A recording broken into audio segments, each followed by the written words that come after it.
continue the lesson human circulatory system, and today I will teach you about the lymphatic system. Like circulatory system, you have studied about the blood, heart and blood vessels. In the same way, another circulatory system is present in our body, and that is the lymphatic system. And this lymphatic system consists of three parts: lymphatic vessels, lymphatic nodes and lymph. Now first I want to tell you what are all these three. So lymphatic vessels, actually it is the tube-like structure where the lymph is circulated. Like I have studied, you have studied about the blood vessels in which the blood is circulated. Here in the lymph vessels, the lymph is circulated. Another is the lymph nodes. Lymph node is the structure of the lymphatic system where the lymph is concentrated.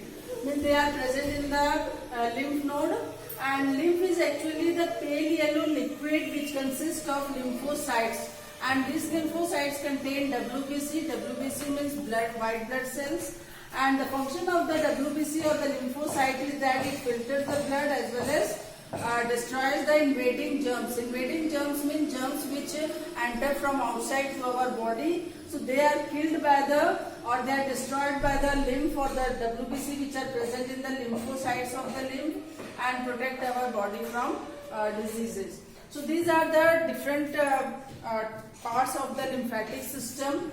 Now we will study about the conditions which is related to the improper functioning of the heart. As you all know, I have explained you about the structure of the heart, how the heart works and how the blood is circulated in the heart. In the previous class we have already studied, but today we will study about the conditions which is related to improper functioning of the heart. Improper functioning of the heart means when the heart does not work properly. So what are the conditions can arise? So the first one is the palpitation. Palpitation means it is the rhythmic movement of the heart muscles when it is disturbed, and it feels like the heartbeat is irregular. Means our heartbeat, as you all know, in 1 minute 72 times per minute our heart beats. But if there is a disturbance in the heartbeat or in the rhythmic movement of the heart muscles, then that condition is called palpitation.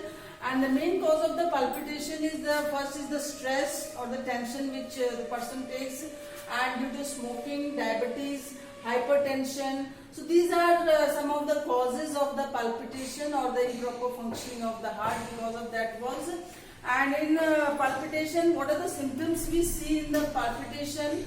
First one is the dizziness, second is the unconscious, and third is the chest pain, fourth is the shortness of breath, and the pulse rate can increase, means above 120. So these conditions can occur, or the symptoms we can see in the person if the person is suffering from such kind of condition or the palpitation. So this is the first condition which is related to the improper functioning of the heart.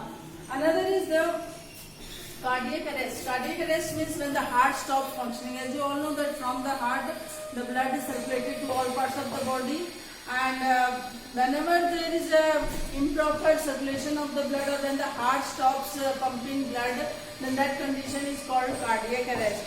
And due to the when the heart stops pumping blood, what happens? The brain is starved of oxygen. Brain is starved of oxygen means the oxygen is very less, or we can say the brain does not get oxygen properly, and because of that the person can collapse also, as well as the heart stops beating. And here one more thing happens: coronary arteries get damaged, because of which the cardiac arrest can happen in the person. And the cause of this cardiac arrest is the high BP, high blood pressure, smoking, obesity and sedentary lifestyle. So these are some of the conditions of the cardiac causes of the cardiac arrest. And the third causes improper functioning of the heart is the hypertension. As you all know, whenever the blood pressure increases in our body, that leads to hypertension, and the normal blood pressure of our body is 120 by 80 mmHg, and if it increases above this, so this lead to the hypertension or the high BP. And the cause of the hypertension is the alcohol intake, salty and fatty food, acute stress, physical inactivity and smoking. So these are some of the causes of the hypertension, and because of this the person can suffer from these conditions, that is palpitations, cardiac arrest and hypertension.